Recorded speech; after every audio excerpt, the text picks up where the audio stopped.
Today's guest has studied at the Fashion Institute of Technology. She is the creatrix of fashion accessories using upcycled leather, with the mindful purpose of recycling a valuable resource and honoring animals. Her leather creations are all handmade by her and employ the artistic vision of classic styles brought to our modern age by her unique use of pattern, texture, and fitment.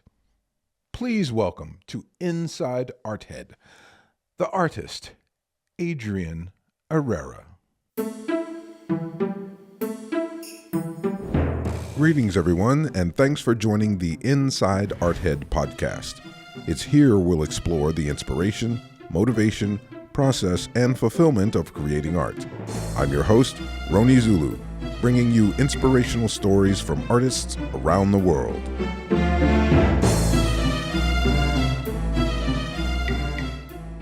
Adriane Errera, thanks for being on the show and letting us get inside your art head. Thank you, Zulu. Well, for our listeners and viewers, I'm going to give you just a little bit of background on Adriane and I. I've known her for more than 20 years.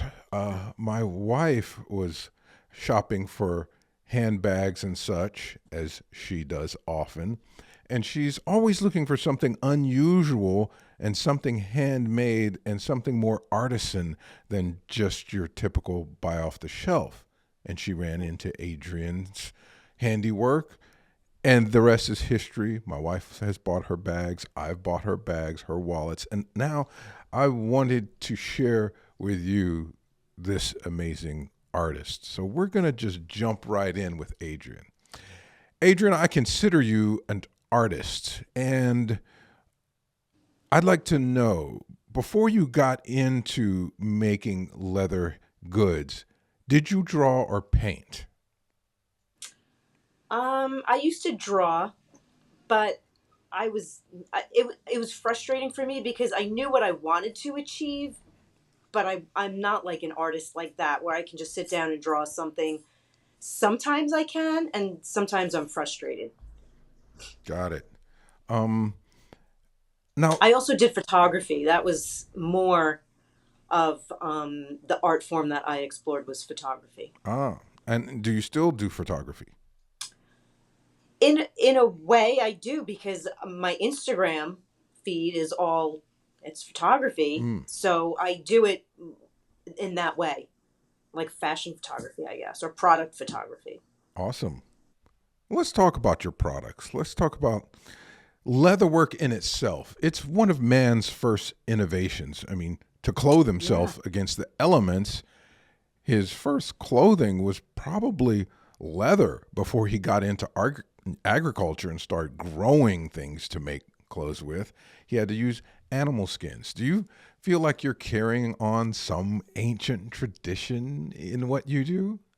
That's really cool. I never even thought of that. I do think of the fact that when you use leather, you're using everything. Like, people kill an animal to basically eat it, and then they use what's left, and that's what I like. I like that aspect of using what you have instead of trying to manufacture something else. Use what you have, and that's why, as a vegetarian, I can still use leather, because it was such a struggle, like, to think I don't eat meat but I'm still working with leather, and that's a whole other story. But yeah, that's pretty cool to think that it is from way back when. Never even put that together. Oh yeah. It's an ancient craft, just like my Yeah. tattooing.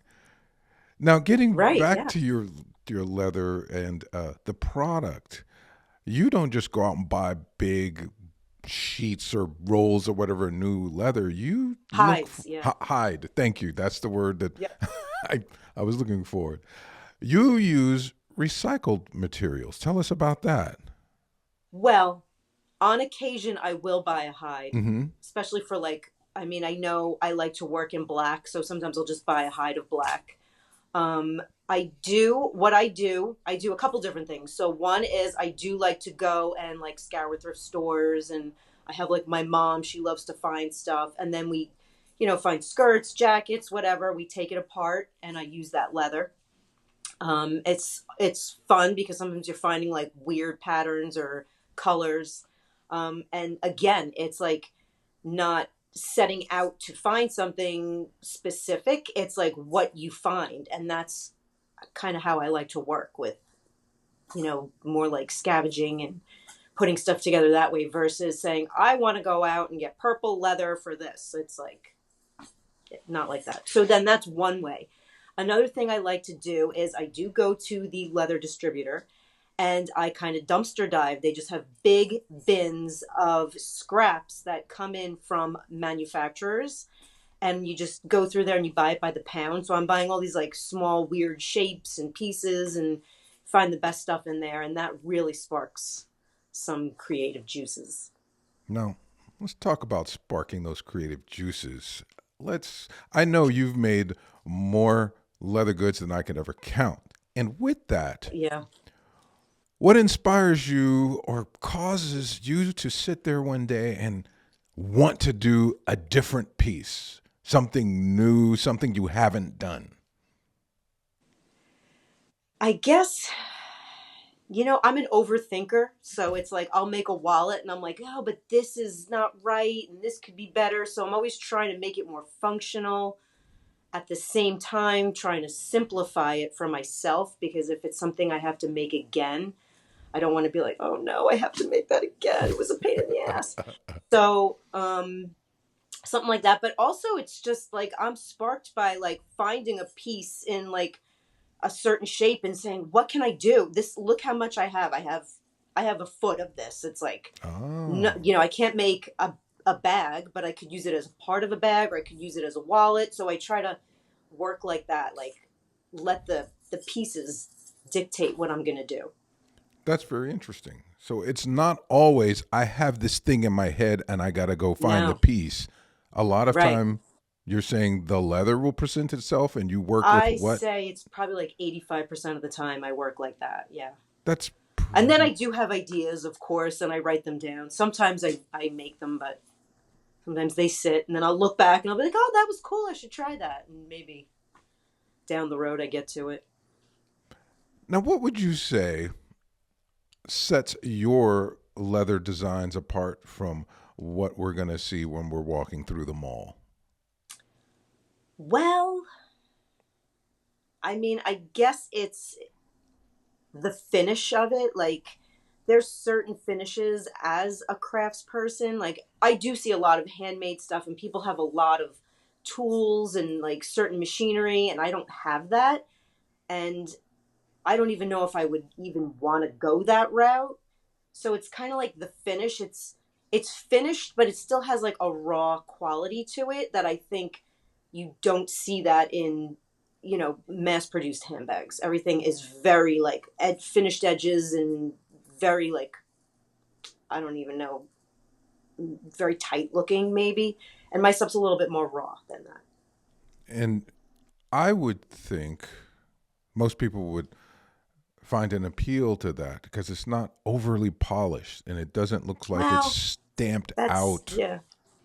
and I it. definitely have a niche clientele that like that, but I don't think everybody does. Mhm. Some people want Louis Vuitton. Now let's talk Who about having knows? a niche clientele, which I believe you do. I think a lot of artists, whether they're painters, drawers, leather makers, they might be a little afraid of that. They might have the mindset, I've got to appeal to the entire world. But you haven't let that trip you up. Can you tell us about that? Well, I wouldn't say that because a lot of times when you design, you that goes through your head. Who's gonna buy this? Mm. What's the point? And then sometimes you just have to knock that thought away, and yeah, sometimes you have to get that idea out of your head and make it real. But that is a big concern, especially because I'm not really just an artist. I'm trying to make money, Hmm. which kind of sucks as an artist to have to think that way, but it is the way it is. Um, but I think having a niche also lets you if you know who your client is, it makes it easier for you to design and do things as opposed to trying to appeal to everybody. You'll never appeal to everybody. No. Good good advice Who there. wants to? No. Who wants to? No, I'm not concerned with that. Right. No. Let's talk about other craftsmen. I've learned painting from other painters and other drawers and such like that. So your world is something that we're not used to. How many times do you walk down the street and you run into a leather craftsman? It just doesn't happen all the time. Right, but I feel like it's happening more now. It's like a resurgence of leather crafts people. I think it used to be like a lot of people were doing like kind of like you associate it with like the biker kind of like tooled leather, and I think a lot of people learn that trade in prison. Mm-hmm. And now I feel like there's a resurgence of crafting. And I was in Joann's Fabric and Craft. I go there sometimes to just get whatever I need, fabrics or random stuff. And they had leather working stuff. Wow. And I was like, "What?" And then if you go on Etsy now, it's like a big thing. Everybody's picking it up and making it work for them, I guess. I don't know. That's very cool that this ancient craft won't get lost to mass production. Yeah, I guess. You guess? Well, Let's talk about the guess. damn it. A little more competition will come out of it, but Yeah, there you go. It's a lot more competition, yeah. but you have learned from other leather crafters, or have you? Did you teach yourself? How does No, I actually went to Fashion Institute of Technology in New York. I took accessories design program, and I learned working with leather. I learned millinery skills, working with felt, a little bit of shoemaking. So I learned my basic skills there. And then, of course, you leave and you're like, well, how the hell do I do this? And then you have to figure it out. So, yeah, looking at things, looking at the way things are constructed. You know, when you find some cool, like, saddlebag for a motorcycle from the 70s, you want to check it out and see how they did stuff. Like, just seeing how other people do things. Yeah. so you're not afraid to experiment with? No, no. Is that a part of it? Just getting in there and see what comes out. 100%. Yeah, definitely. Awesome. Sometimes it works, sometimes it doesn't. Yeah, sometimes it doesn't. Now, as a painter, I have to relate to you as an artist. As a painter, if you were to say, what is an extension of you with painting? Well, the first thing is my brush. It comes in contact with my canvas. So that is my main tool. I would imagine you have a few because you're cutting, Yeah. sewing, all this. What are those crucial things that you would say, these are an extension of me and they have to be the best I can buy? So, a stainless steel ruler, because when you're cutting straight edges, and I use a rotary cutter, so that's like my left hand is a stainless steel ruler, and my right hand is a rotary cutter. If you use a wood ruler or an aluminum ruler, you run the risk of when you're cutting into the ruler because the blade's really sharp, but it won't cut into the stainless steel. So you can go right up against it and get a good clean cut. So left hand, stainless steel ruler, right hand, rotary cutter. And that's, when I'm cutting. And then, of course, I'll sit down at my sewing machine and then I become like a machine, stitching away. Now let's talk about the sewing machine. I don't know much about leather. Was there a time? Well, of course there was a time when there were no sewing machines and everything was hand stitched. Have you ever hand Yeah. stitched a piece? No. Okay, good for you. I am the most impatient person, and I don't want something to take me weeks. I want to get it done. I love sewing. I feel like a sewing machine is one of the coolest tools ever. When you look at actually how it really works, it's like mind blowing that it does that. But hand stitching is an art on its own. It's beautiful. You can see when something's been hand stitched and it does look amazing. I just don't have the patience or time in my life to accomplish anything like that right now. Hmm. Now, the tools that you work with, they, I think every craft has its some dangers, if you will. Even me as a painter, there are certain solvents and things that I have to be careful with. Can what you do be dangerous? I mean, you're working with sharp instruments, this, that. And has there ever been a time where there was a, oops, that got me? Yeah, well, definitely the occasional cut with the rotary cutter. But I also work with rubber cement glue, and I also work with a lot of times with a little bit of fire because Fire. when you use leather, sometimes you'll get like a shaggy edge and you want to burn that off, kind of cleans it up a little bit. I burn all my threads. I use a nylon thread, so I like to burn the edges of my thread so they don't unravel. And rubber cement glue is really flammable. So sometimes you'll have a big piece that you glue together and then you sew it, you light it, and the whole thing goes up in Oh flames. my And it's gosh. so freaky. And it's not like, it's not ruined or anything. You just quickly like flip it over and it goes right out. But it's like, snaps you back into reality. Like, ooh, don't mess with that. Oh my gosh. Now, Adrian, your art, much like mine, is meant to be worn. We are in the art of adornment. Um, Tell me what it's like when you see someone wearing one of your pieces. What goes on in your head?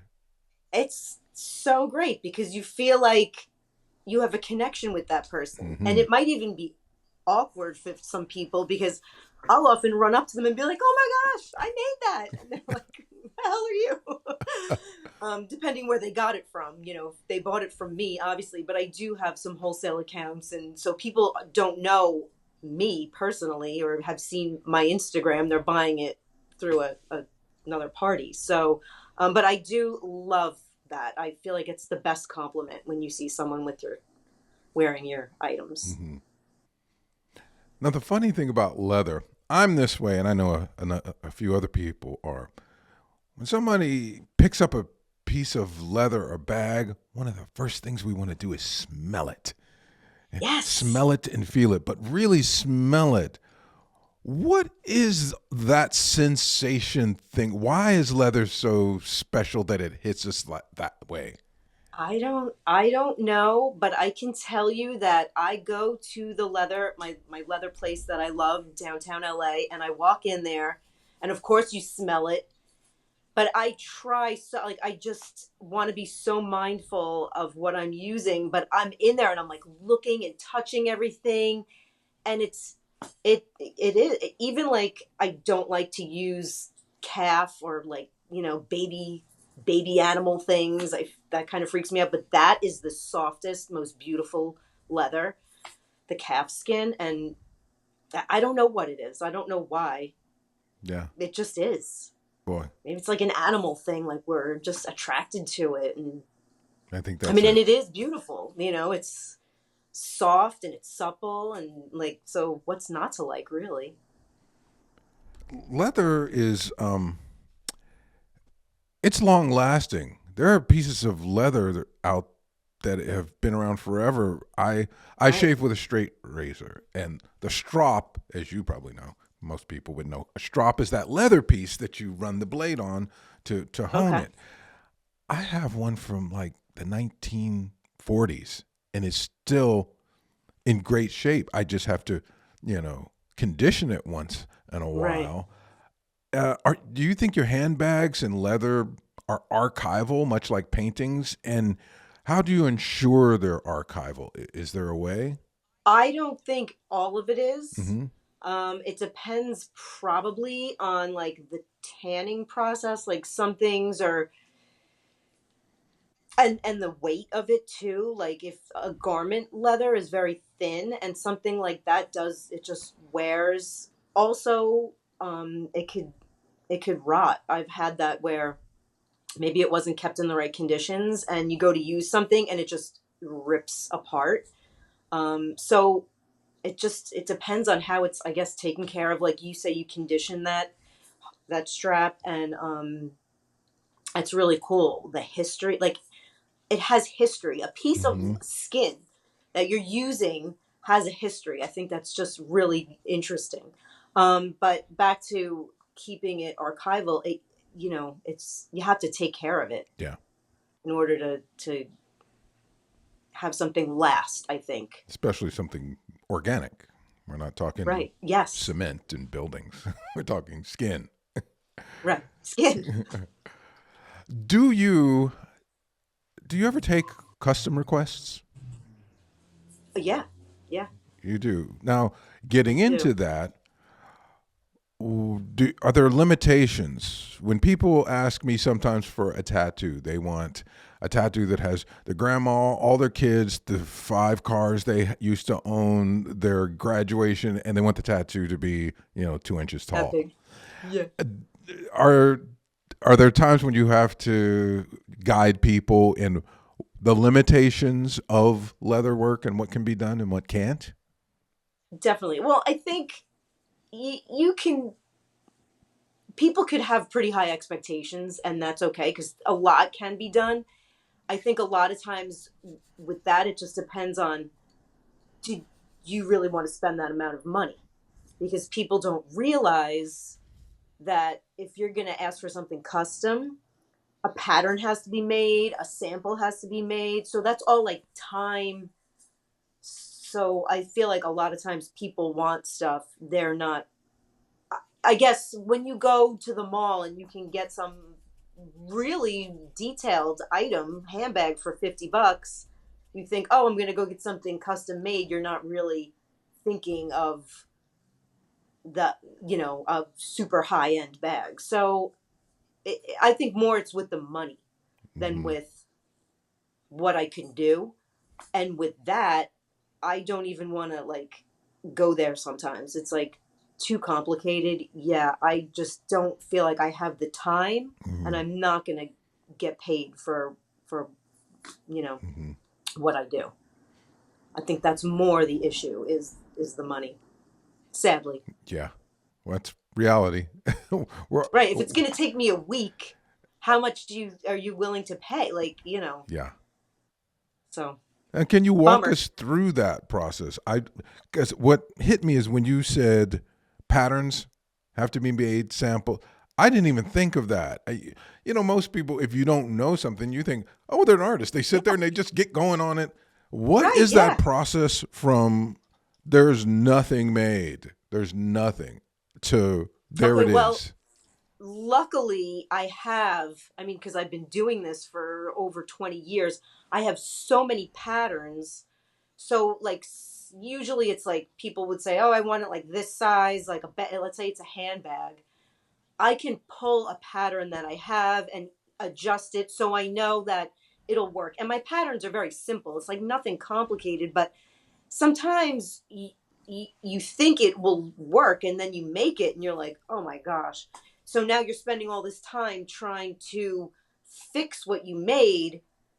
And, instead of making a sample, I want to get it done. I don't want to be making sample also costs money because now you have to use those materials.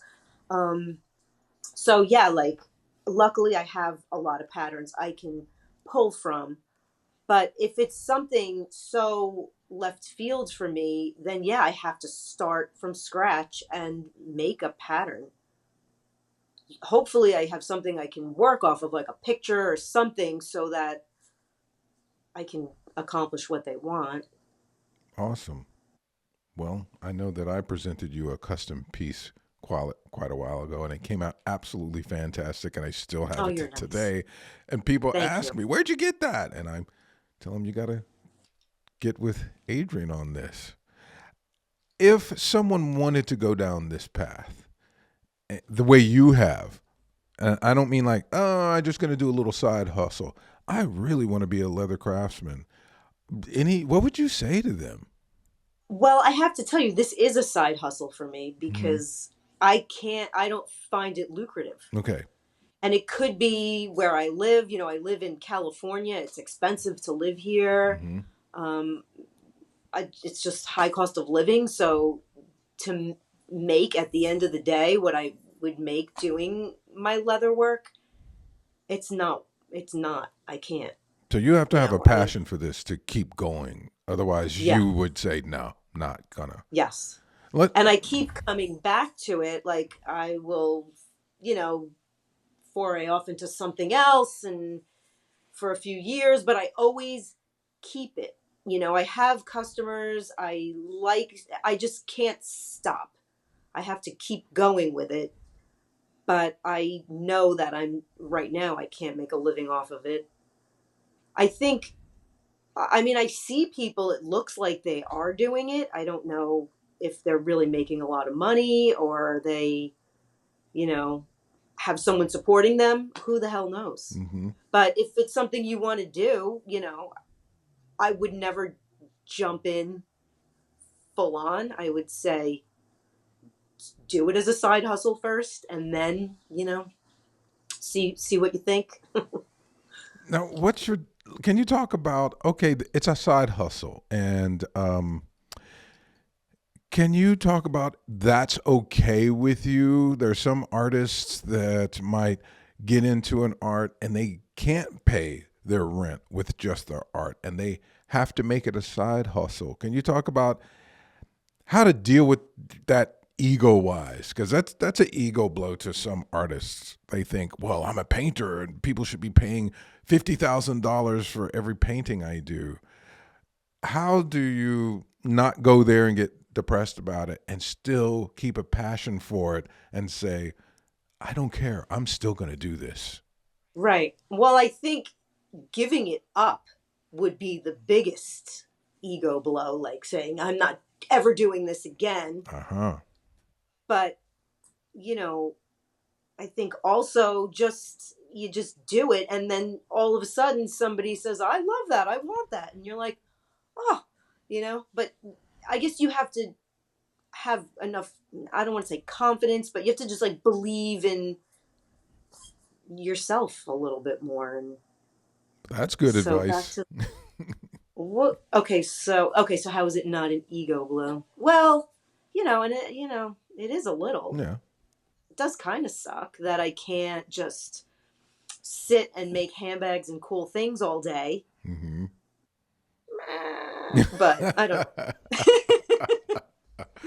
I think that's awesome that the reality of it doesn't strike you down and you still carry on. Well, it has. I've just, you just keep going.